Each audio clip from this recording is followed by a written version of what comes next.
Greetings, folks, and welcome to another episode of Lessons from the Cockpit. I am your host, Mark Hasera, and for over 24 years, I was an Air Force pilot, flying the KC-135 all over the world, passing gas into other airplanes. I have a lot of war planning experience also, and got to teach campaign planning at the Joint Combined Warfighter School to all of our services and our international partners. On the Lessons from the Cockpit show, we interview some of the most fascinating and intriguing pilots, aircrew members, maintainers, and aviation enthusiasts from all over the world. Our purpose is to analyze the tactics, techniques, and procedures that these extraordinary aviators created during these extreme military, commercial, and even private flying operations. The reason we do it is to give you, our listeners, a greater understanding of how does the aviation world work, and more importantly, sharpen critical thinking skills both in the air and on the ground.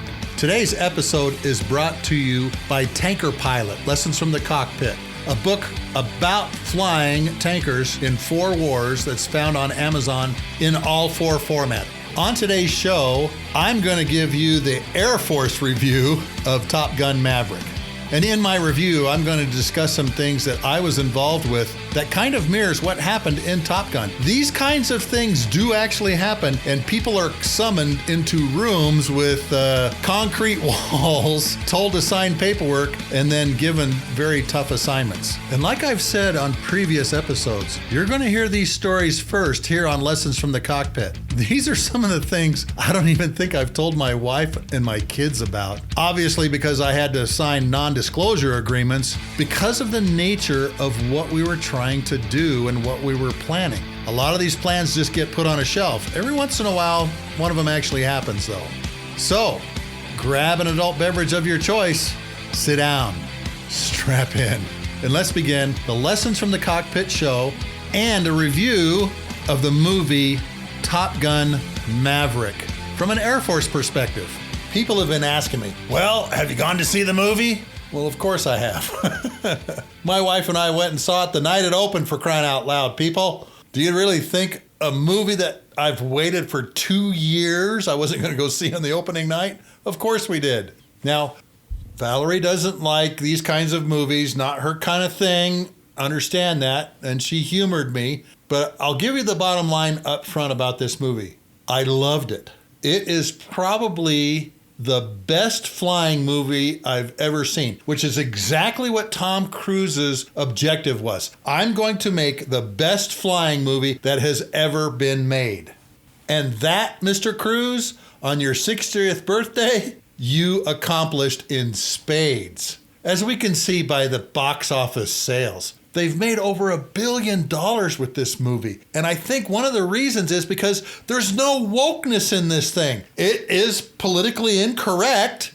It has everything you could possibly have in a movie except for one thing. And this is the only drawback to the movie, and the only ding that I have for it was the music wasn't as good as the original. Kenny Loggins in Berlin, they created songs for the first one that were at the top of the charts. Don't see any music at the top of the charts with this one. Now, I realize Lady Gaga did a great song, but that doesn't show up until the end of the movie, which I'm sorry to say is kind of sad. But the rest of the movie was great. They even loaded the right kind of weapons to go after this nuclear site on the F-18 Super Hornets. I couldn't believe it. So the technical advisors at Top Gun and the Naval Strike and Air Warfare Center did a great job of advising Tom Cruise and the producers and the directors on what they should include in the movie. Even some of the lines were perfect. Like when the targeting pod laser didn't work, dead eye, dead eye, dead eye. That's exactly what we say. So I was really pleased with the accuracy of the movie. The flying scenes in it were fantastic. Having been on an aircraft carrier and watching all of the things that go on aircraft carriers, even that was superb in this movie. I give it 2 thumbs up.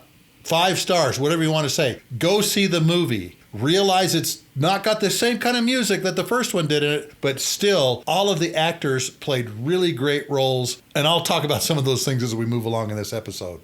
Let's start with the opening of the movie.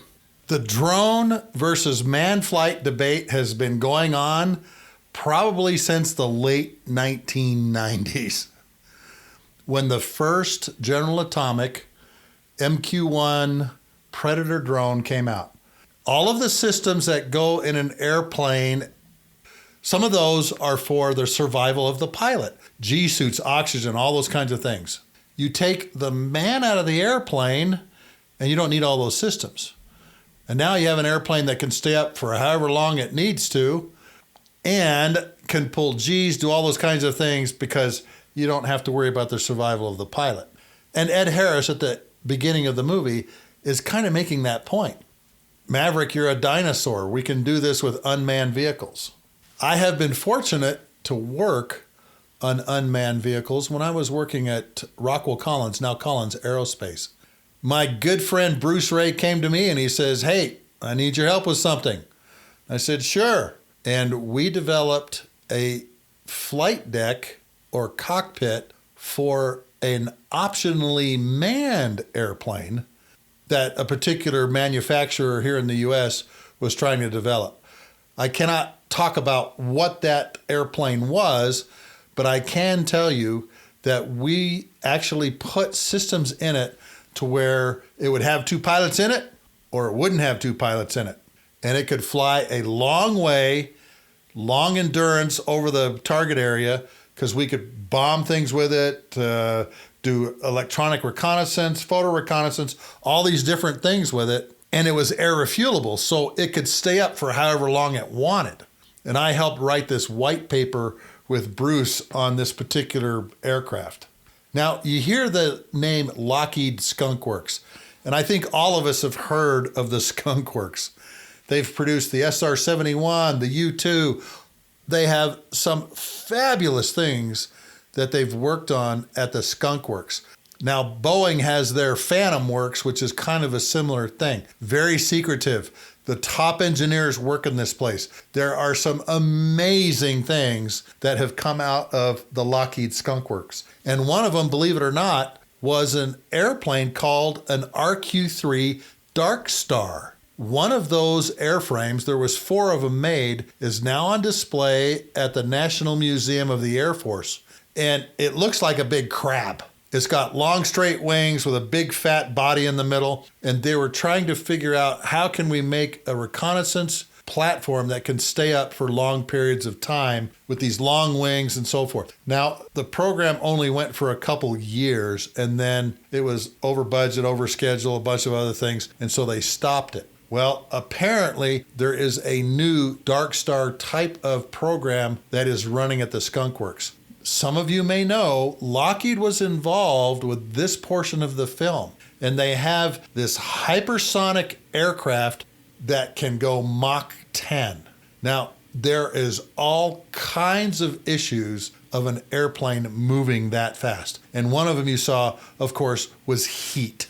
The airplane started heating up, and Maverick was getting all kinds of warnings about areas heating up on the aircraft's skin. The SR-71 Blackbird had a similar issue. Going at Mach 3 plus at the altitudes it was going at, even the windscreen was warm, and the nipples on the shock cones of the engines that would slow the air down so that the engines could continue operating, those got really hot. And the nose of the SR-71 got really hot. I've heard stories that guys could actually heat their food up by putting it up on the glare shield next to the window, and even that crystal window would get very warm. One of the things in the movie they show you is Maverick making this turn in this airplane. Now, first of all, the SR-71 at its Mach high speed could start its turn in Mexico and it wouldn't finish it until it was like over Montana. And that was going Mach 3 plus. So you can imagine an airplane going Mach 10 starts in New Mexico and probably finishes over northern Canada somewhere. So that was one of the things that I noticed in the movie. You're not going to set speed records in a turn either. But look at how they have used real world things that are going on and have put it in this movie, much to Tom Cruise's credit. That machine, if it is in fact real, and there's all kinds of YouTube videos on it, I've linked to one in the show notes. This kind of airplane is within the realm of possibility. We're now making anti-ship missiles that are hypersonic. The Navy just recently tested one. But there's a lot of issues with something going this fast. Ramjets, they're now using an engine they call electromagnetic. The engine is an electromagnetic pulse engine. They think that instead of taking a year to get to Mars with an electromagnetic pulse engine, it'll take 37 days. Think about that, how fast it's going if it's in outer space. You don't have to worry about heat. One of the greatest thrills of my life was meeting the fastest man alive in a winged airplane. And it happened by chance. When I was going through ROTC at Brigham Young University, we would do base visits. And we went to Edwards Air Force Base in 1982. And this, I couldn't sleep. I was waiting to go on this trip. We took a bus from Provo, Utah, all the way down to Edwards Air Force Base. We were there for 2 days, and we got to spend time in all these different places learning about what was going on at Edwards Air Force Base. My very good friend, John Cotter, met me there because I'd bought him a pair of skis in Utah, and he came down to pick them up. He and I were in the officers club at Edwards Air Force Base, and they have a special room there. It's called the Pancho Barnes Memorial Room in the officers club.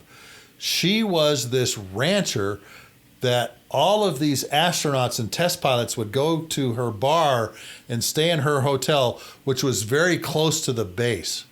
And so they made this memorial to her and to all of the astronauts and test pilots that had flown airplanes in the 50s, 60s, 70s, and 80s there in the Pancho Barnes Memorial. John and I happened to be standing in there when a colonel walked in, and he saw us there. He saw that we were ROTC cadets, and he just started talking to us. And my buddy John has got his eyes going down, and he wants me to look at the man's name tag. And the man's name tag said Knight. And I just froze. I couldn't believe who I was talking to. I was talking to William J. Pete Knight, the man who had flown the X-15 to Mach 6.7, 4,520 miles an hour. They call him Speedy.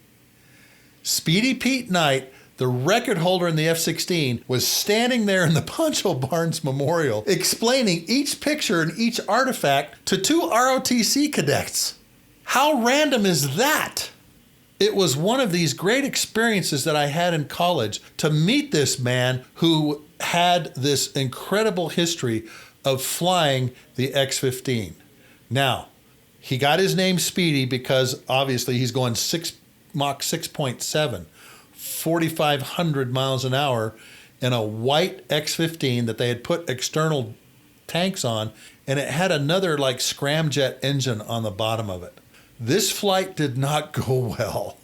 While it was going as fast as it was going, at Mach 6.7, 4,520 miles an hour, the heat ablation coating started melting off, and it caused a lot of stability problems in the airplane as it was doing that. Not only did the heat coating start burning off, but the little scramjet engine that was on the bottom tail burned off at the same time. And because Pete Knight was such an incredible pilot, 6,000 hours and over 100 airplanes flown, he was able to get the X-15 back on the ground and land it. And the rear, on the X-15, it didn't have like regular wheels. It had a double nose wheel, but it had skids in the back that would fold down and that it would land on it. And Pete Knight was able to bring this thing back, and I think he landed it in Nevada, not in on the Edwards Range, when he finished this particular flight in October of 1967. He won, I think, the Harmon Trophy. He even got a Distinguished Flying Cross for bringing this vehicle back down to earth in one piece. but he is the fastest man alive, even to this day. He passed away, I think, in 2004, but that record has still not been broken of winged man flight and Speedy Pete Knight in the X-15. And here's two ROTC cadets just happened to be in the officers club at Edwards Air Force Base and just happened to be standing at the right place at the right time in the officers club, and in walks Colonel William J. Pete Knight and explains to us all the different pictures, all the different pieces of metal and everything that were on the wall and the history behind them for about an hour and a half. After Maverick sets this record in the Dark Star hypersonic airplane, he gets orders to go back to Fallon, Nevada. That is where Top Gun is located now. It's actually called the U.S. Navy Fighter Weapons School. It has moved from Miramar in San Diego and is now at Fallon, Nevada. Fortunately for us, you can go back and listen to how you are selected and what you go through as a Top Gun student when you listen to Dave Koss, Mongo's episode. But what a lot of people don't know is the Air Force has its version of Top Gun. It is called the U.S. Air Force Weapons School. It originally started as the U.S. Air Force Gunnery School, then the U.S. Air Force Fighter Weapons School, but it now has numerous divisions to include intelligence, command and control. They even have a space division and an intercontinental ballistic missile division as part of the Air Force's weapons school. And folks, it's an amazing thing to go through this school. First of all, you go through a board. Your leaders pick the people that are absolutely the best flyers and leaders in their wings and squadrons, and they are nominated with a nomination letter in the top of the package.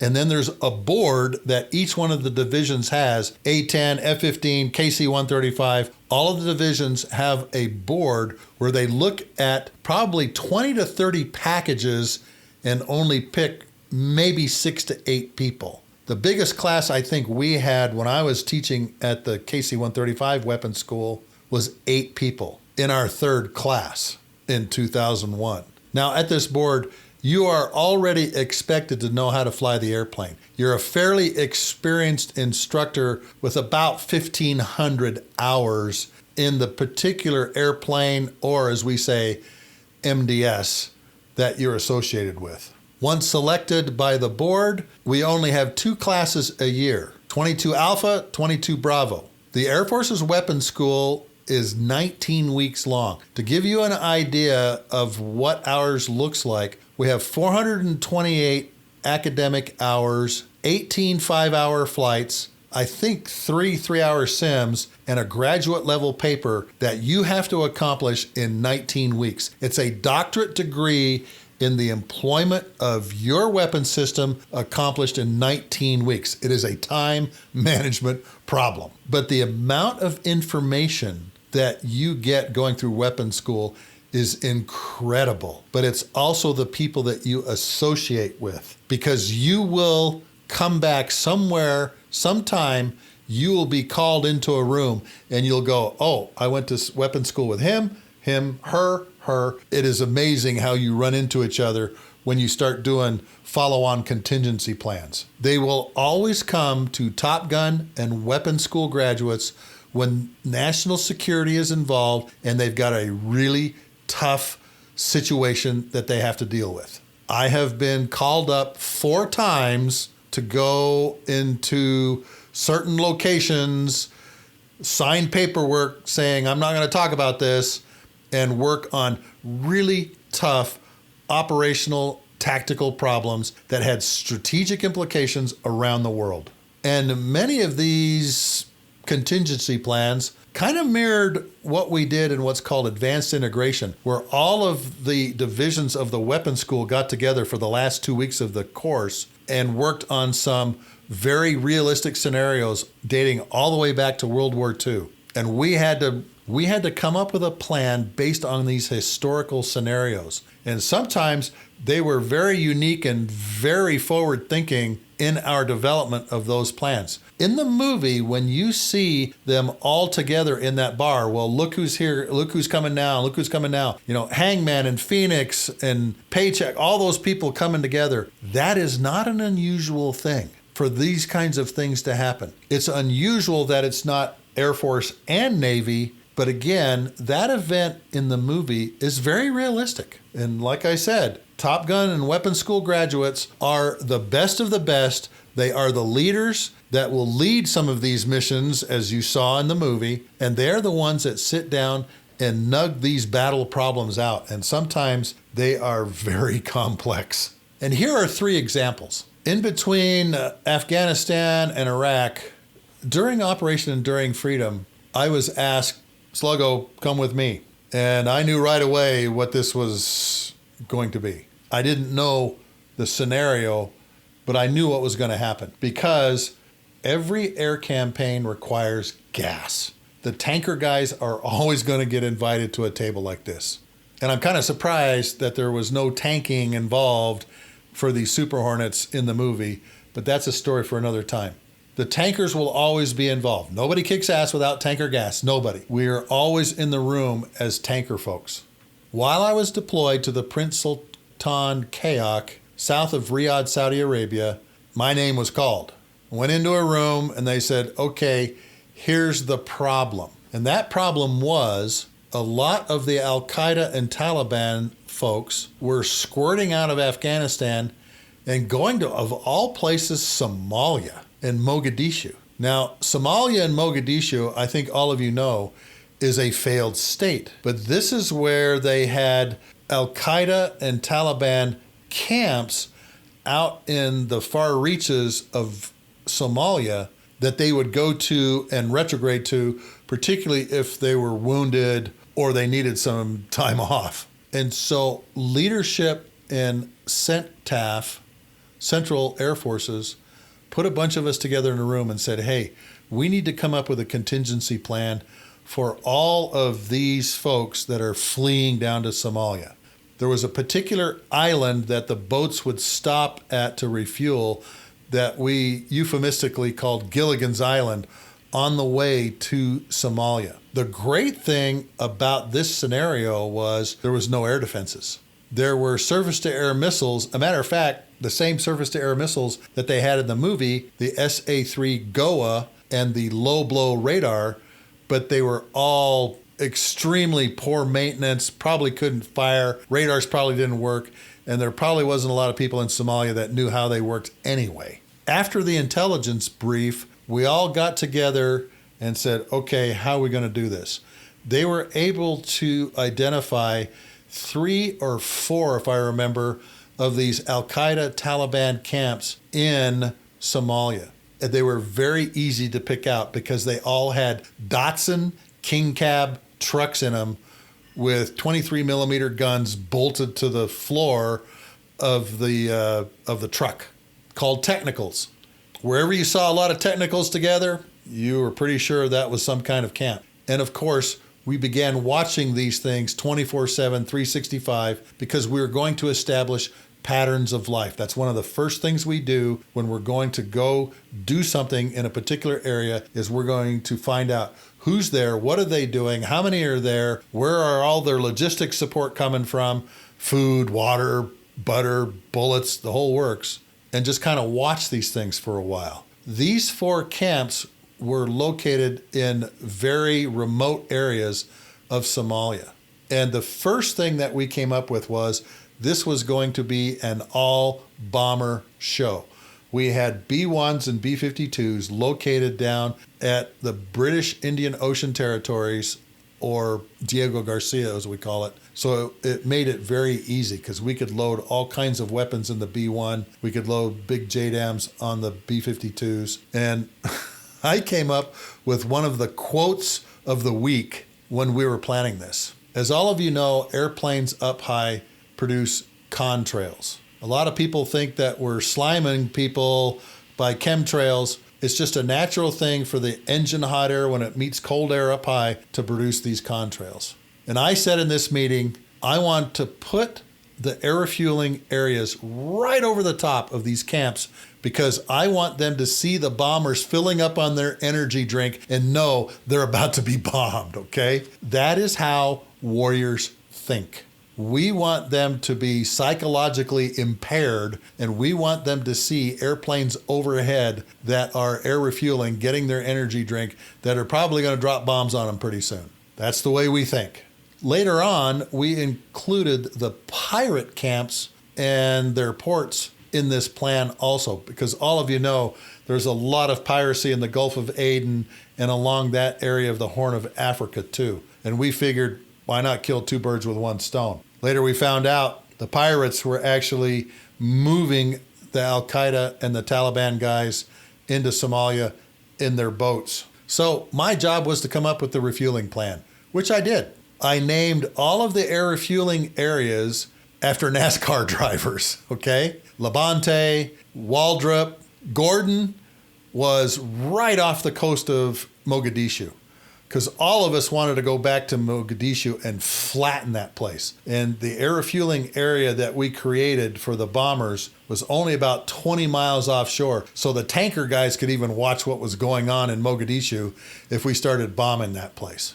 Now, to get to all of these air refueling areas, you have to have kind of highways in the sky, roads in the sky. I named all of those after NASCAR circuits. Daytona, Talladega. We have to have some fun while we're doing this too. And it just made the planning easy. These are the kinds of contingencies that Top Gun graduates and weapons school graduates get involved with. Here's a more recent one. During President Trump's administration, two B-2 bombers, call sign Clip 11 and Clip 12, with a spare Clip 13, took off out of Whiteman Air Force Base in Knob Noster, Missouri, and headed northeast.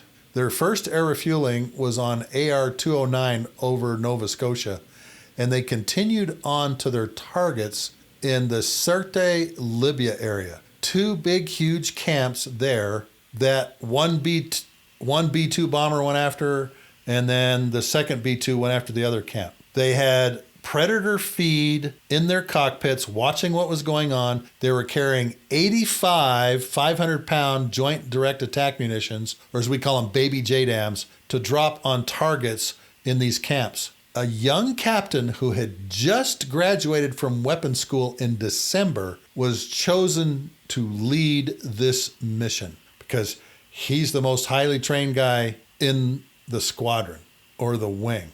And he planned this over 25-hour mission, and I think they took 955,000 pounds of gas to move these two B-2s to their target area and back out. So when it comes time to do these missions, the guys and gals that are the weapons school graduates, the patch wearers, are the ones that they go to do all the planning and to lead these missions. Now, that particular B-2 pilot said, hey, just like the scenario we had at weapons school, going into combat is a lot easier than weapons school ever was, he made in a statement. And again, we had a scenario like this that they did during the advanced integration, where they're working with special forces on the ground, intelligence collection aircraft in the air, and going in and taking out some of these targets. Matter of fact, I read in an article about the strike that they actually updated the coordinates for some of the bombs because of new targets that they were being passed by special forces on the ground that they were seeing on the Predator video too. Graduates of weapons school are found very easily in the manpower system. We are given a W prefix in front of our specialty code. And when they need to do something like this, they can go look for these W prefix people in the personnel system and pick us out very quickly. Sometimes you get to go to good deals because of what they teach at your weapons school. We have a weapons officer, his call sign is Sunday, who actually got to go and be part of an air defense exercise in Israel of all places. And the reason he got to do that was because as part of the KC-135 Weapons School syllabus, we go to the Missile and Space Intelligence Center down in Texas at Fort Hood. We learn all about these integrated air defense systems, particularly man-portable SAMs, and then we have classes on all of the enemy surface-to-air missiles, their radars, as part of core classes in the Air Force Weapons School syllabus. But we, in the KC-135 division, also tour the Navy destroyers and cruisers, which also have an air defense tasking. By virtue of Sunday having been on ships and going through Fort Hood and seeing all of these enemy defense systems and being a student in these core classes, he had all of this knowledge on how to do air defense, both at sea and on the ground. And he got this special tasking to go over to Israel and be part of this big exercise. Now, all of these stories are just to show you these are the kinds of things that Top Gun and weapons school patchwearers get involved with. The men and women that come out of the weapons school are extremely skilled, highly intelligent, and are the best in their weapon systems. And we can go find them in the personnel system if something comes up that requires us to make some type of military contingency plan and go execute it, because we'll also be the leaders flying the airplanes that are doing those strikes or performing those functions somewhere around the world. Moving on to the scenario in Top Gun. They're going after a nuclear site buried under a mountain that has SA-3 GOA, Russian-built surface-to-air missiles defending it. They have what's called a low-blow radar that's associated with the SA-3. And they're going to have to go low level through the canyons, pop up into this crater, for lack of a better term, drop these bombs, these laser-guided bombs, through the vents, and then climb out on the other side by doing this high-G maneuver that's going to take them up into the radar search area of the SA-3s. Now, this is not a far-fetched scenario, folks. There are two countries that have nuclear facilities that the Americans at one time probably wanted to bomb. I am very familiar with one of them. As all of you know, President Trump also sent bombers to take out chemical weapons in Syria. Oh, real quickly, I misspoke. At the end of President Obama's administration is when they went to Libya to take out those targets, not President Trump. President Trump and his administration went after the chemical weapons plants and facilities that were scattered throughout Syria. So going after these chemical, biological, and nuclear facilities is not an uncommon thing in the military. And I'm sure that on some shelf somewhere, there's all kinds of contingency plans to destroy these things. I know of one particular one because that's when I got called into a room to say, okay, if we had to do this, how would we do it? And as I told you, we're never going to go after one of these kinds of chemical, biological, nuclear weapons facilities without tankers being involved. So I had to sign another piece of paperwork that I wouldn't disclose any of the information dealing with this. The two countries that we know of that have nuclear facilities are, of course, North Korea and Iran. The facility in North Korea is set in an area, in a mountainous area, just like you saw in the movie.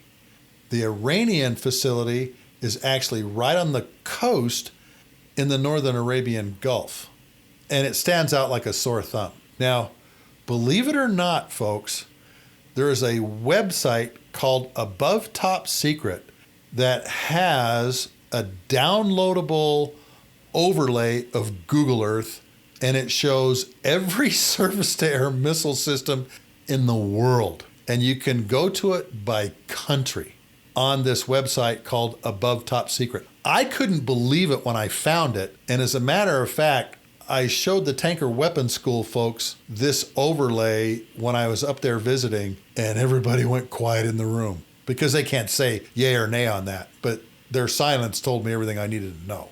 In Google Earth, which is open source, you can actually drill down and zoom in on these missile sites all over the world, and you can see the radars, you can see the missile systems, you can see the command and control vans, and there's little tags for each one of the surface-to-air missile locations. And each one of those tags tells you exactly how many launchers are there, what kind of radars are there, because as you know, if you are in Europe, they have plane spotters that just go nuts over this kind of stuff when airplanes are coming in and out, particularly in England. They are watching the tail numbers, what time they land, what base they land at, what time they leave, all these different kinds of things. And I found out that there's another group of folks that digitally go around Google Earth and pick out surface-to-air missile sites. I've put the link to Above Top Secret in the show notes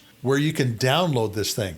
And if you want some really fascinating reading or looking at stuff, download this overlay onto Google Earth on your computer and go look at Moscow, because there's a ring of S-400 SAMs around Moscow. There are SAM systems all over North Korea, SAM systems all over Iran. At one point in time, it had all of the Syrian missile systems, but those have long been destroyed. Same in Iraq. Again, Above Top Secret, Google Earth overlay of every SAM site in the world. And it's an amazing thing to look at.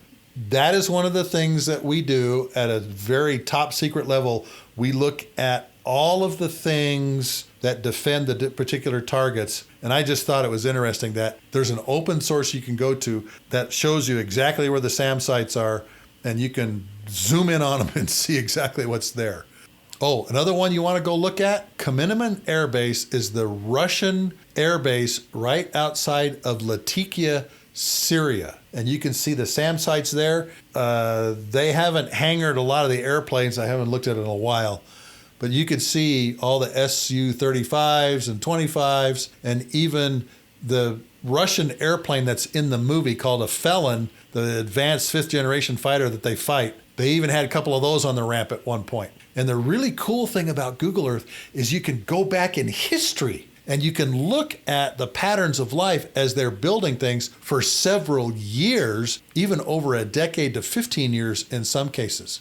So go look at Kameneman Air Base. It is just, I think, southeast of Latakia, Syria, and you'll see it on Google Earth when you open this up, because it looks like nothing else in this world. Two great big huge runways, a bunch of aprons to park airplanes, but it has at the north end of the runways a SAM site, and at the middle of the runways to the east, the S-400 SAM system. What's really crazy about this is, as all of you know, the Israelis have F-35s now.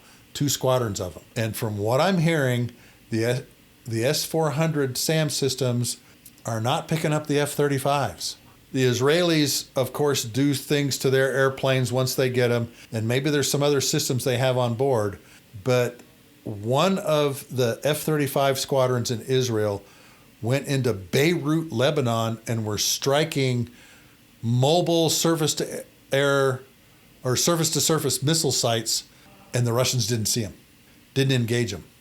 Later on, they went after some place, and one of the F-16s got hit and actually crashed. One of the guy in the backseat, I think, was severely injured.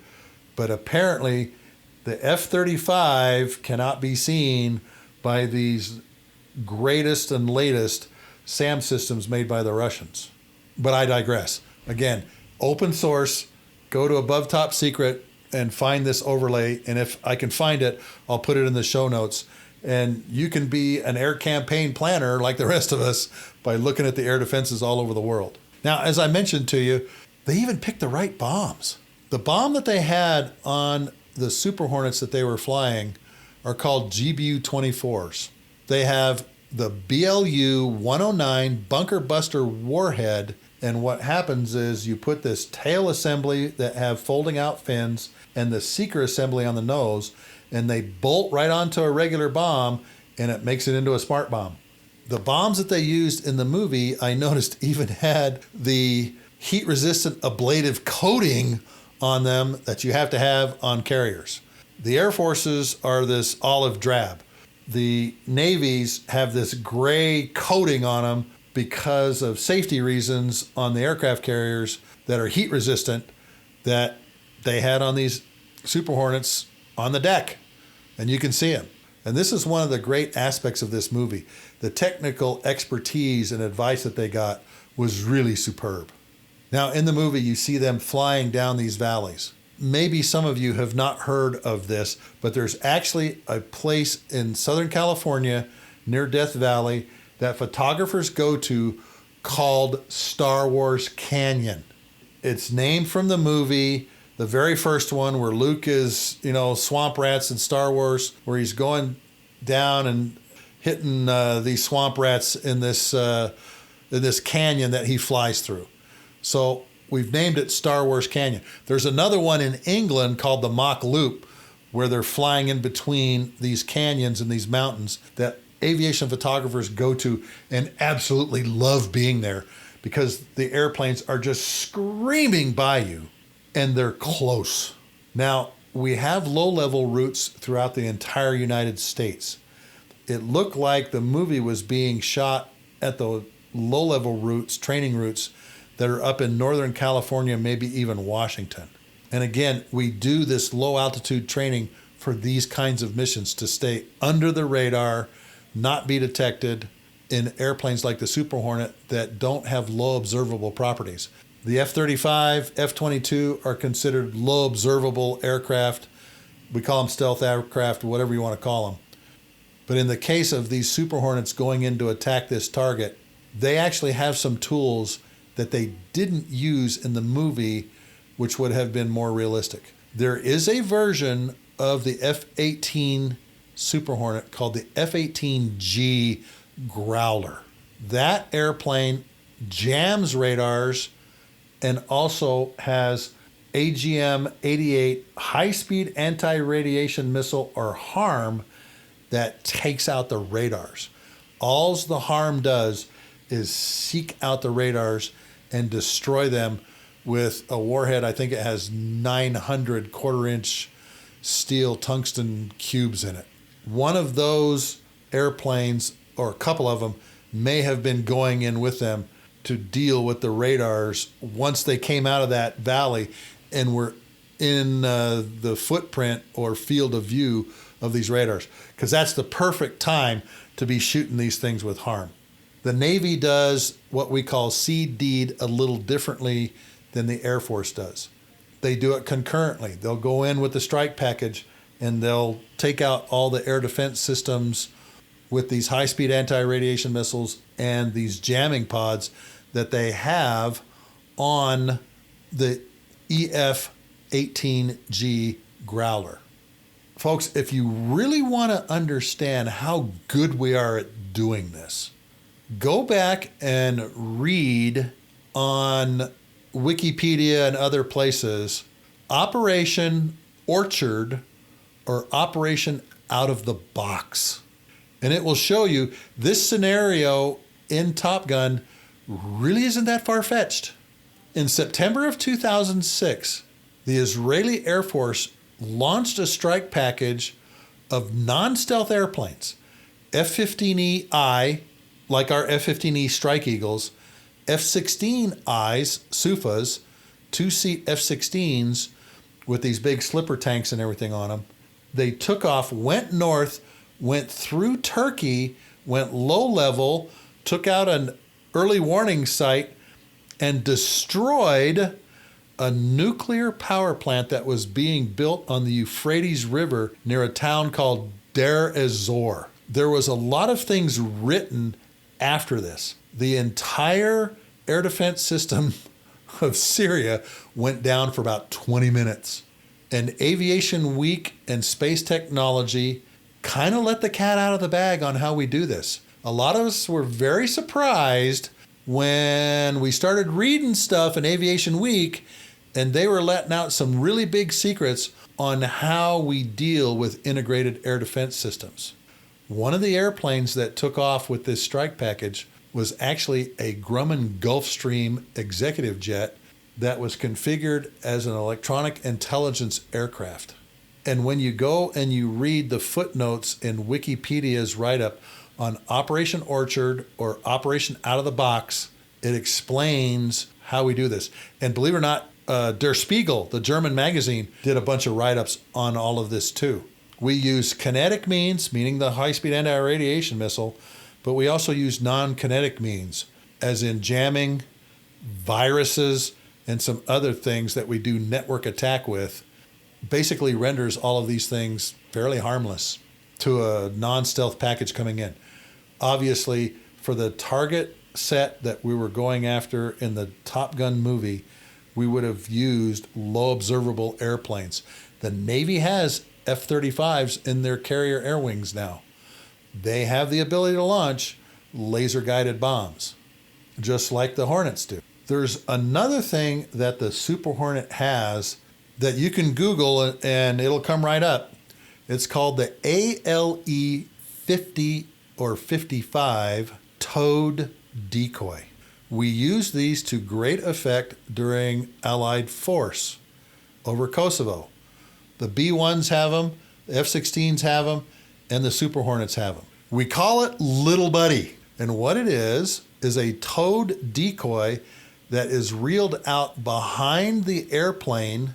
It's hooked up to the radar homing and warning system in the airplane, but it sends out signals so that the radar-guided missiles come to the decoy, not to the main aircraft. And on the F-16, they're carried on a pylon out on the wing. The B-1 bomber has them in little blisters in the back. The F-18 Super Hornet has them between the wheel wells.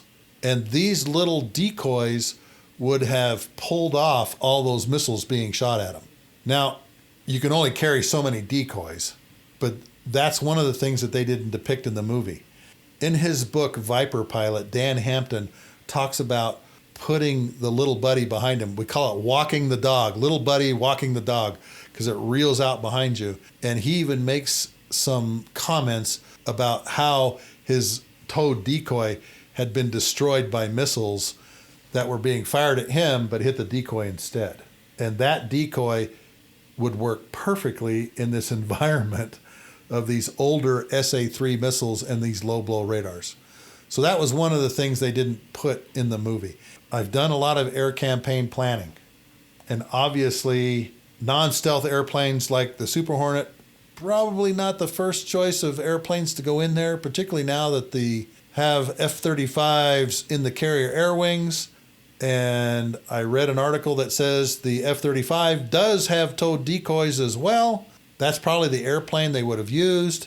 They would have required air refueling. The EF-18G Growlers probably would have accompanied them in to help take down the integrated air defenses and all those missiles you saw up on the canyon walls. That's a more likely strike package for going after something buried deep like that in that kind of environment. But I just wanted you to understand there's a lot of tools that we have available to be able to go in and hit a target like this with the kind of missiles that they were using in the movie. Oh, one other thing. We always have rescue forces somewhere standing by to go and pick people up. And I will tell you that there were a number of contingency plans that we put on a shelf because of the survivability of the pilots flying it. In the show that we did with Spliff Russell, I said, we will leave no one behind. You will not have to go and start up an F-14 and get out of Dodge in an old airplane to make it back to your base. And one of the first things we look at is the rescue options of picking up pilots that are shot down behind enemy lines and being able to go and pick him or her up from any particular location. And that was one of the checklist items that was a go, no-go item. we can't get at the pilots if we go after this target because of the dense integrated air defense system. And so that was put on the shelf because, seriously, I don't know of any situation, and again, I don't know of any situation where we would send people in and say, this is a one-way mission. Now, I know that those thoughts went through the Neptune Spear SEAL guys that were going to Abbottabad, but we probably would have done everything we could to go get those guys out. Fortunately, didn't have to deal with that. The SEAL Team 6 gentlemen performed superbly, got the mission done, and got out. Very early on in the planning, one of the things we look at, can we rescue the air crews that are going in and doing this? And if it's a no, there's a very good likelihood we're going to say no to that option. One of the options that we could also use, you saw in the movie, and that's cruise missiles. And we have a lot of different cruise missiles that we can use that are launched from submarines, that are launched from cruisers and destroyers. We have air-launched cruise missiles from the B-52. It's called Joint Air-to-Surface Standoff Missile, or JASSM. This is the missile that the B-1s were carrying to strike at some of the integrated air defense systems and the chemical weapons facilities during the Trump administration when they bombed Syria after they had used chemical weapons in some of the battles there. JASSM also has a Navy version that goes after ships, and it's called LRASM, and it's a long-range ship standoff weapon. And these things have low observable properties, but they're GPS guided. So if you have GPS jamming systems in and around the targets, you're not going to be able to use these things. The Chinese have a very good GPS jamming system in their inventory. We've already heard about the air-to-air missiles. Rico talked about them, Mongo a little bit. The newer Super Hornets are coming off the assembly line with what they call an AESA radar, active electronically scanned array, that is both passive and active sensor, and they shoot the AIM-120 AMRAAM missiles using this radar. And those AMRAAMs have a really good range and have their own little radars inside of them, so that once you fire them, they go to a certain place, open up their eyeballs, and would have taken out those Su-57 Felon fighters that were chasing these guys down. And you see later on, Hangman comes in and takes out the Felons that are attacking Rooster and Maverick as they're trying to get out. That Felon fighter is one of the top of the line kind of 5th generation fighter that the Russians are putting out. It's got this really cool digital kind of paint scheme on it too. And you can look up Su-57 Felon on Google and see what this airplane looks like and see what its capabilities are. But I don't think that other countries are flying those yet. I think only the Russians have that technology to fly that airplane right now, and there's very few of them. They have sent them to Syria, and our pilots have dealt with them in flying over Syria, but I don't think any other countries have that particular airplane in their inventory. Oh, back to the cruise missiles. We call them Greyhounds. The Navy can shoot these, like I mentioned, from subs and the destroyers and cruisers. And these are amazing weapons. They have a number of different types of warheads that they can put inside the cruise missiles that are perfect for taking out airfields like you saw in the movie and causing all kinds of havoc.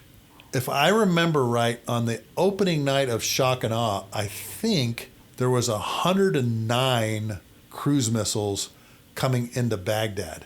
And just to mess with their heads, the Iraqis' heads and their air defense system, we had some of them orbiting south of Baghdad, and they would leave their orbits on timing with some of the stealth airplanes and non-stealth airplanes coming in to attack targets. Because you want your enemy to kind of be looking the other direction. And it was kind of our poke in the eye to Saddam saying, our cruise missiles are here and you can't do anything about it. And they would leave their orbits and go in and strike targets throughout Baghdad. So launching a big covey of those cruise missiles is not uncommon. And the airfield is a perfect target set for cruise missiles that are dropping bomblets all over. Now, surface-to-air missile sites and their radars are also perfect targets for cruise missiles with area denial weapons or mines or warheads like 1,000-pound warheads. We would use cruise missiles for those kinds of things also. There was a lot of missiles in this movie, though. I noticed that it seemed like at every turn there was like 3 or 4 of these SA-3 GOA missiles above the guys going through the valleys. Now, one of the other things about SA-3 missiles is when they're set up what we call a bear paw.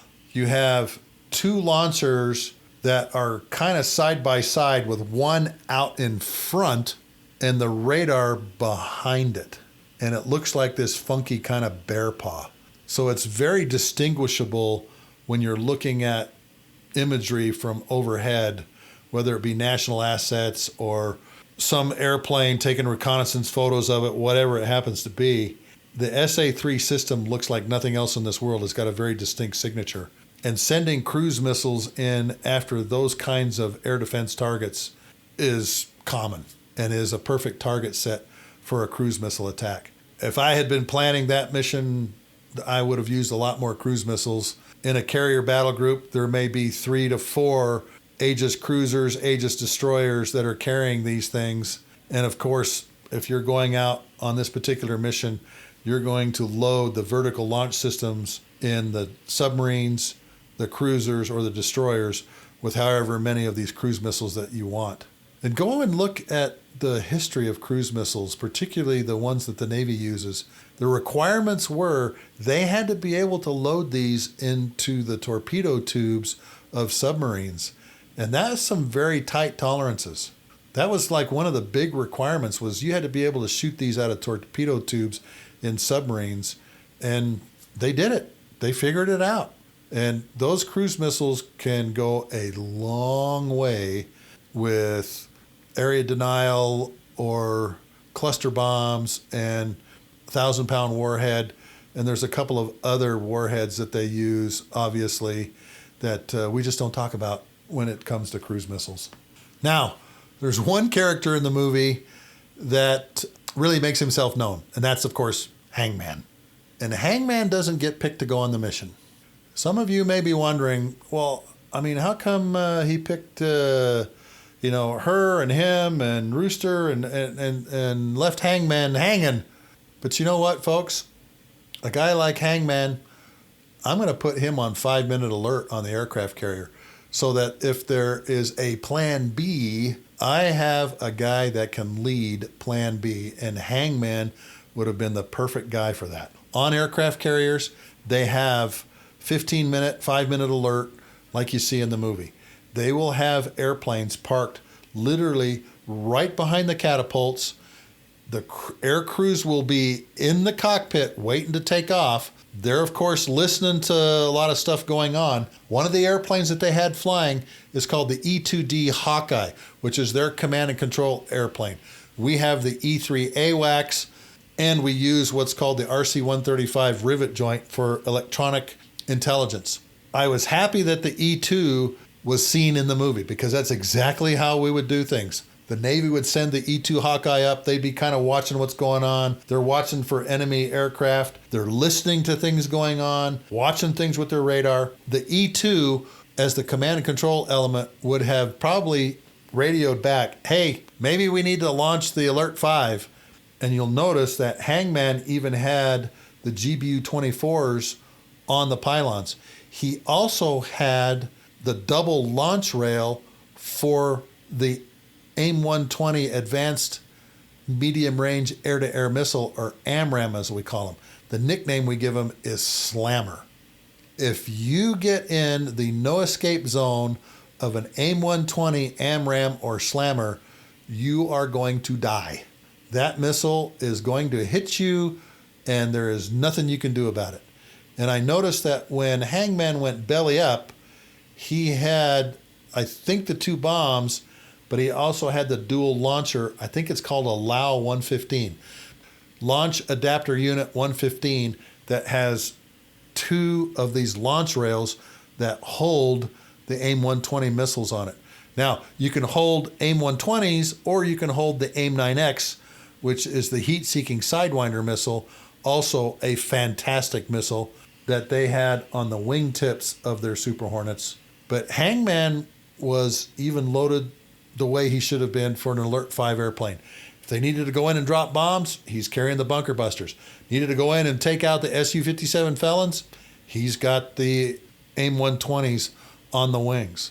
Launching those airplanes, the Alert 5 airplanes are called Alert 5 because they can get in the air and launch off in less than 5 minutes.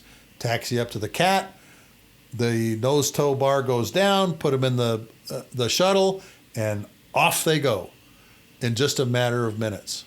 I was able to talk to a very dear friend of mine, very good friend of mine I used to teach with, and he told me he was the Alert 5 during one of the Libyan engagements where the 2 VF-32 Swordsman F-14s shot down the 2 MiG-23s. And a matter of fact, he got launched cover that Combat Air Patrol, or CAP, for the 2 F-14s as they came back. So this is nothing new, having airplanes ready to go at a moment's notice on an aircraft carrier deck. And like I said, 5 minutes is all they need to launch and go out and do what they need to do. There is obviously air-to-air combat air patrol. There's also surface combat air patrol, or as they call it, SUCAP, where you have airplanes armed to take out other ships as well as radars and maybe possibly air-to-air threats. The Super Hornet is the perfect plane to do all that. It can carry all kinds of different weapons, air-to-air, air-to-ground. If we're going after a bunch of ships on the ground, say that you're under attack by a bunch of Iranian fishing boats that are trying to ram you and explode, then the Super Hornet's carrying laser-guided Mavericks or some type of laser-guided bomb that will just blow those ships to smithereens. SUCAP and MIGCAP, as we call it. MIGCAP, obviously, after the Russian Mikoyan and Gurevich, who manufactures MiGs in Russia. That's just a common name. I think the last thing I want to do here is talk about call signs. There's this whole discussion in the movie about, well, how did Hangman get his call sign? Well, he leaves you hanging. Hangman. He leaves you high and dry. There's Phoenix, there's Paycheck, Rooster, all of these different names. And I want to spend a few minutes here just talking about, how do you get call signs? My call sign is Sluggo. I was a big kid when I was born. I was a big kid through the Air Force. I was always on the edge of the fat boy program, but I weighed 10 pounds, 13 ounces, and was 23 and a half inches tall when I was born. The little Nancy cartoon from the 50s, her little roly-poly friend Sluggo, that's where it comes. And I always tell everybody, that's Sluggo with 2 G's. Now, of course, you can get call signs for a lot of different things, and some of them are pretty funny. Some of them are pretty serious. Some of them go with their name. Some of them are for very stupid things that you've done. Here are a few of them that I heard during my career. I was on the USS Independence working with Carrier Air Wing 5 off the coast of Okinawa. Was bunking with 2 Hornet pilots from, I think, VFA 195. And one of the pilots came up to me and says, "Hey, I'm just going to warn you, this is going to happen in the middle of the night, and it happens every night. You'll be awake for a few minutes, but you'll go right back to sleep." And I thought, what could possibly happen? This particular Hornet pilot's name was Swag. Sleeps with a gorilla. This particular pilot had a stuffed gorilla that he slept with every night. In the middle of the night, he'd start wrestling that gorilla, and you could hear him in bed, rolling around, and then he'd toss that thing across the room, and it hit something. Well, the second night, Swag went into his routine wrestling with this gorilla, and he threw it, and it hit one of the guy's laundry, the other pilot's laundry that was in this paper bag, made this loud pop sound, and the gorilla rolled up right next to my bunk. I was on the bottom of 3 bunks, and there it was facing up at me. Swag's gorilla. Now, another group that I was on board with and was bunking with, they called one of the Tomcat pilots Pigpen. And I said, well, how did he get that call sign? They said, Sluggo, just go around the corner there and take a look at his bunk. It was a freaking mess. There were clothes and underwear and all kinds of things everywhere. Hence the name Pigpen. Now, sometimes you do things that can be really grating on people. And one of these guys was named Mammal. Most annoying man alive. And that tells you all you need to know about his personality. Another pilot, call sign Miami. Missing in action, maybe intoxicated. They'd go from all these different places and he'd show up missing. Usually when they were bar hopping. And so he got the name Miami. Missing in action, maybe intoxicated. Another pilot got the name Nemo as his call sign. Not expecting much output. Sometimes people get their call sign after famous people. This was not one of those times. Sajak. Situational awareness just above Kelvin. And sometimes they're based on looks. Sometimes not real good looks. So one particular gentleman got the name Puma. Possibly ugliest man alive. Not after the cat. And if you think you're better than everybody else, you just might get the call sign Missy. My important schedule supersedes yours. But I think one of the best ones is for Ewan McGregor's brother. Ewan McGregor, Obi-Wan, has a brother who flies fighters in the Royal Air Force. So naturally, he got a call sign based on his famous brother. Instead of Obi-Wan, they call him Obi-2. And that, folks, is how people get call signs in the military. Sometimes it's for things that are stupid. Sometimes it's for things that you do that are stupid. And sometimes they're just based on personality or your last name or the way you look. But there is one thing about call signs that will make it stick longer than anything. And that is, if you complain about your call sign and are moaning and groaning about it, that's the name you're going to get stuck with. That's my review of Top Gun. Great movie. Great entertaining movie. Being able to watch all of these things come together in a movie like that was really a lot of fun. I've seen it twice now. All of my kids wanted to go see it with me so that I could explain what was going on. But it's historically accurate. The things that are going on in the movie are accurate. The flying scenes, like I say, are incredible. And my only downside of the movie was the music wasn't as good as it was in the first one. Kenny Loggins, Berlin, still a great movie. And the accuracy of this thing was really cool.